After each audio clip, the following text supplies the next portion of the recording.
My name is Jenny. I'm 26 years old, and I come from a small town in South Korea. I still remember the first time I tried to speak English. My hands were shaking, and my voice was so quiet I could barely hear myself. But inside, something was waking up a dream. That dream was simple. I wanted to speak English, not just read it in books or watch it in movies. I wanted to feel the language, to use it in real life, to tell my story and understand others. I didn't want to just learn English. I wanted to live it.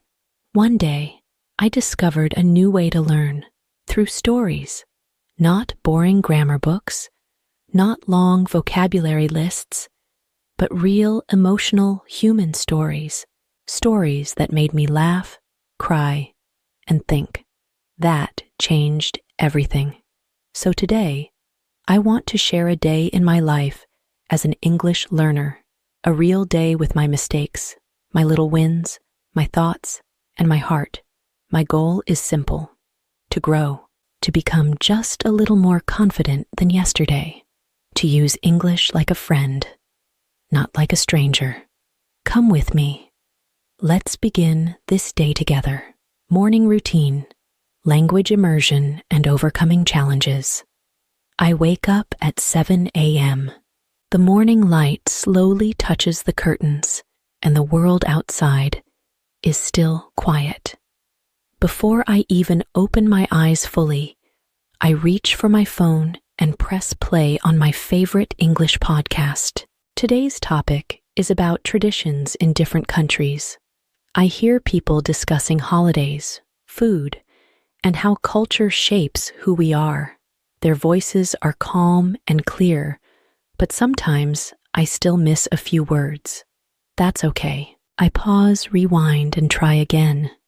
With a warm cup of coffee in my hands, I sit by the window. The steam rises gently, and the podcast becomes my background music. I don't understand everything, but every day I understand a little more. That's the magic of it. As I get ready for the day, I switch to an audiobook, Pride and Prejudice. The narrator's voice is soft and elegant. The Old English is a bit hard, but the story is beautiful. Elizabeth Bennet's spirit, her quiet strength, reminds me to keep going, even when I feel lost in unfamiliar words. Sometimes I stop and repeat a sentence. I speak it out loud, even if it sounds strange in my mouth. I smile at myself in the mirror. It's okay to sound imperfect. Every word I speak brings me closer. This is how I start my day. Not just by brushing my teeth or getting dressed, but by stepping into English like it's part of my world. Challenges and little victories. Of course, learning English isn't always easy. Sometimes I get stuck on verb tenses: past, present perfect, future continuous. They dance around in my mind like puzzle pieces that don't always fit. And idioms? Don't get me started. The first time I heard "it's raining cats and dogs," I actually looked out the window. It can be frustrating. There are moments when I feel like giving up, when my brain says, "This is too hard, Jenny." But I've learned that frustration is part of the journey. It's just another teacher. To help myself, I use apps like Duolingo and Babbel. I don't just click through the lessons. I focus on the things. I struggle with most grammar, tricky idioms, sentence structure. I repeat exercises, take notes, and sometimes even talk back to the app like it's a real person. Yes, I do that. But you know what helps most? Consistency. I don't try to be perfect. I just try to show up every day, whether it's 5 minutes or 50. I stay connected to English. Little by little, the language becomes a part of me, not just something I study, but something I live. And when I finally get something right that I used to get wrong, that feeling, It's like winning a small battle, a quiet, proud moment that only I understand. Smart tools, real progress. After breakfast, I open my laptop. It's study time, but not in the way people usually imagine. No heavy books, no silent classroom. My teacher? It's AI. I use tools like Grammarly to check my writing. When I type a short diary entry in English, it highlights my mistakes, but gently, like a friend saying, "Hey, maybe try this instead?" It doesn't just correct me, it teaches me. I learn why something is wrong and how to say it better next time. Then there's Duolingo.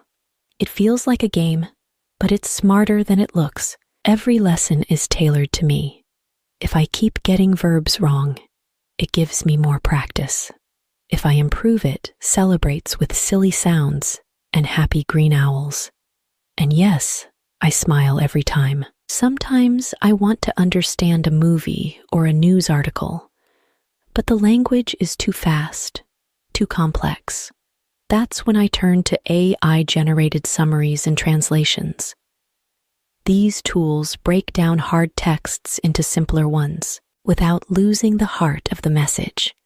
It's like having a kind translator sitting beside me, saying, "Don't worry, I've got you." And when I feel like talking, I chat with an AI chatbot. It never judges, never laughs when I make a mistake. We talk about hobbies, food, dreams, anything. It's not the same as a real person, but it gives me courage. It helps me practice without fear. AI isn't magic. It doesn't do the learning for me, but it makes the road a little smoother, a little brighter. With every tool I use, I feel more supported and less alone. Stories that speak to my soul. In the afternoon after my work and study are done, it's time for something special story time. Not the kind for children, but the kind that touches your heart and changes the way you see the world. Right now, I'm reading The Midnight Library by Matt Haig. The story is about choices, regrets, and second chances. As I read, I feel like the book is speaking directly to me. The words are simple, but the meaning runs deep. Sometimes I stop and reread a sentence, not because I don't understand it, but because I do. So deeply, it gives me goosebumps. Later in the evening, I dive into a different world, Middle-earth. The Lord of the Rings trilogy is long. Yes, and the language, old, poetic. Sometimes hard to follow, but with English subtitles, I catch more than I expect. I listen, I read, and I feel the rhythm of the words, the music, the friendship, the battles. It's all in English, but it speaks in the language of emotion. And the best part?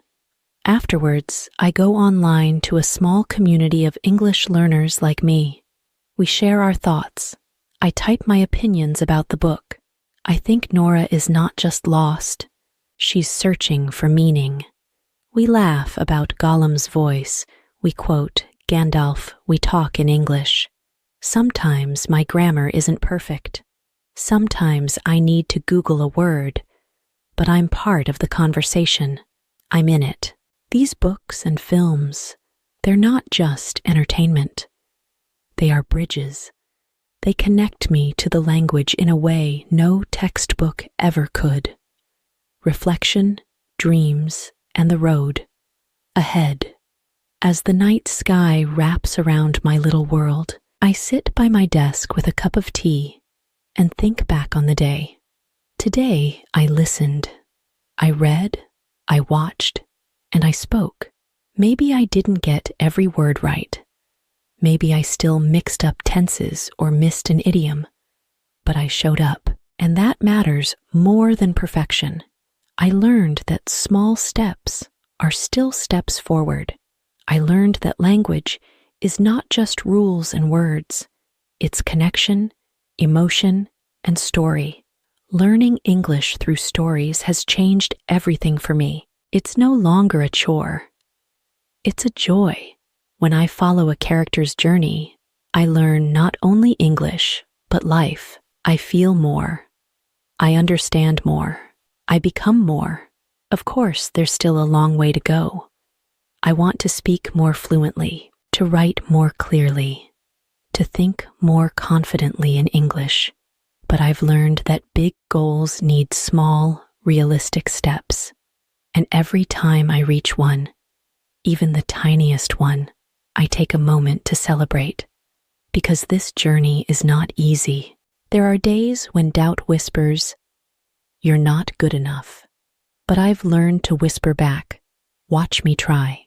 To anyone reading this, if you're on your own English learning path, I want to say this: you can do it. Use the power of stories. Read books that move you. Watch films that inspire you. Speak, write, listen, even if your voice shakes. There are so many tools out there, so many resources, and you don't have to be perfect. You just have to be brave. So tonight, I'll close my eyes with a quiet smile and a soft promise. Tomorrow, I'll try again.